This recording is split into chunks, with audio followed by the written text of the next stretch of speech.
All right, welcome to the second lesson where we're going to continue to investigate Z scores. In the previous lesson, we learned what a Z score was. A Z score is a standardized way of organizing data where the mean is 0 and the standard deviation is 1. So if you're above the mean, you have a positive Z score, and if you're below the mean, you have a negative Z score. And the Z score table is what we started to look at, and a Z score table indicates how much percent is below a particular Z score. What percent of data is below a particular Z score? Ways you could find the Z score table.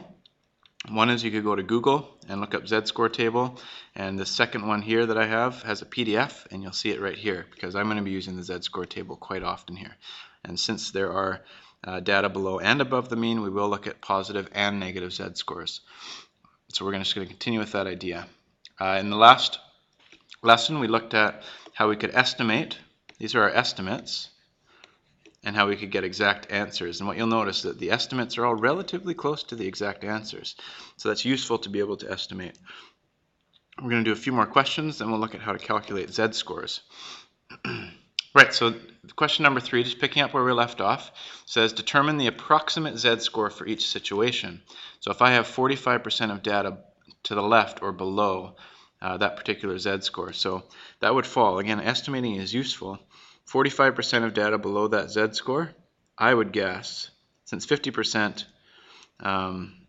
is right to the mean, this is probably about 45% of data.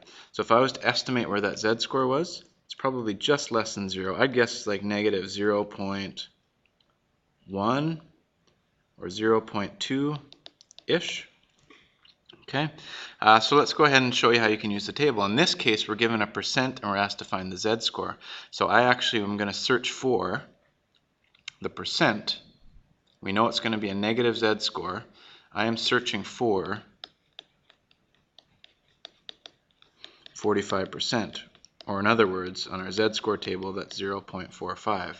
And I'm looking not for the Z score, but for I'm looking for the Z score from the percent. So I want to look at the inside. So I'm looking for something like 0.45. The closest I can see to 0.45 is probably one of these two here. I'll just go with this one right here. So if I work my way outwards, because that's where 45% is less than that data, you'll see that my Z score here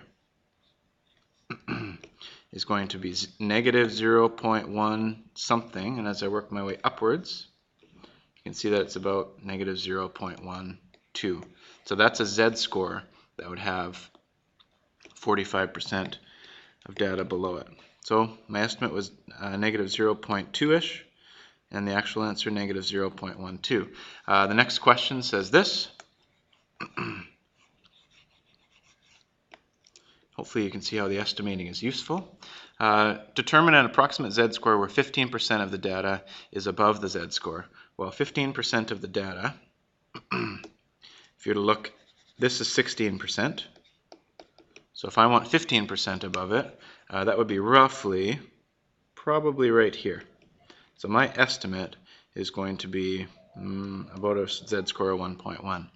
So here's how to use the Z score table. If I'm looking for 15% above, then what I'm actually looking for in my Z score table is the percent of 85, because the Z score table always states the percent below that Z score. So I'm searching for 85% in my Z score table, and it's a positive Z score.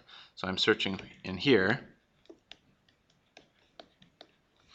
I'm searching for 85%, or in other words 0.85, and this is for the percent parts.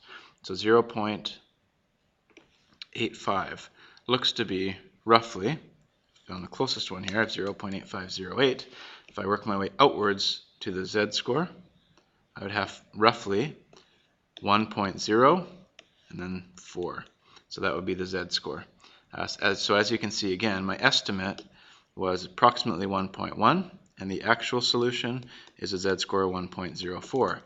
The last thing we're going to do is to try and find a percent between two Z scores, and I'll show you how to do that really quickly because we've done something similar to it before. If I want the percent of data between negative 2.51, which is roughly here, and 1.38, which is roughly here, if I wanted to know this percent what I would do is find the 2% in my Z-score table and subtract them, because that's going to give me what's in between. And I've done that previously. As you can see, I'm going to steal from previous work. So you can see that it's 99.4%.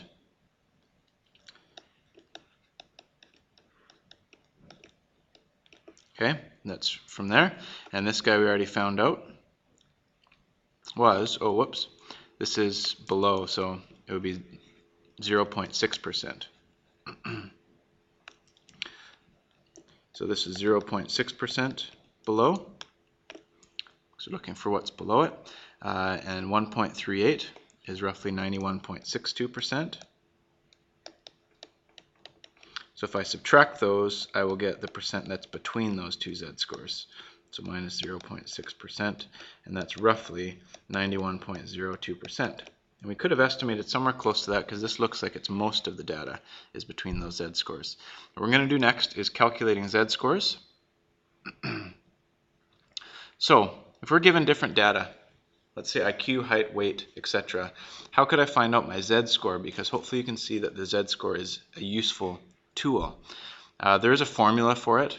To calculate a Z-score of a data value, you could use this formula. The Z-score is always x, which is the data value itself, minus the mean of the data, this is just called mu, over the standard deviation. But let me show you how you could use predictions to do this, and you might want to pause this and try it on your own. This is just how do we calculate actual Z-scores. In the previous lesson we were given Z-scores. So let's say I had this data. Let's say I was given, and I've put this in here already. Let's say I was given a mean of 35 for some set of data. I don't know what set of data that might be, but the average is 35, and the standard deviation is 9.5. So I'm going up by 9.5s and down by 9.5s. If I was trying to find out the Z-score for a data value of 49.3, 49.3 is roughly here. You would see that in blue, and here's the usefulness of the standardization, that falls somewhere between 1 and 2 standard deviations above the mean. So I would guess that my Z-score would be roughly 1.5-ish. Okay, so let's use the formula. If I actually want to find the exact Z-score, the Z-score would be equivalent to the data value, 49.3, minus the mean for the data, which is 35, divided by the standard deviation. Again, don't do multiple operations at once. So I would do here 49.3 minus 35. That gives me 14.3. And then I divide that by the standard deviation. If I divide that by 9.5, you'll see my Z-score is roughly 1 point, and we do this to the nearest hundredths because that's what the table is useful for, 1.51. So you can see that my estimate and my actual Z-score are relatively similar. In the next one, we've got a different set of data. Let's say the mean of the data was 695 and the standard deviation was 52. So in the middle is 695, and it goes up by 52s and down by 52s. If I had a data value of 673, which I'll show you is roughly here, let's figure out the Z-score. Well, the Z-score is somewhere between 0 and -1. I'm going to guess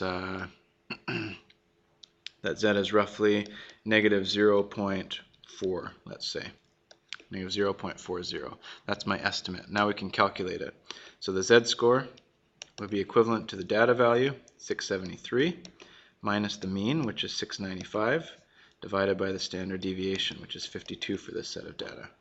So again, do one operation at a time. 673 minus 695, that's -22, and divide that by 52, and I'll get my Z-score. And in the next lesson, you're going to see the usefulness and the application, finally, of these Z-scores to real-life examples. So this is roughly -0.42, as you can see on my calculator.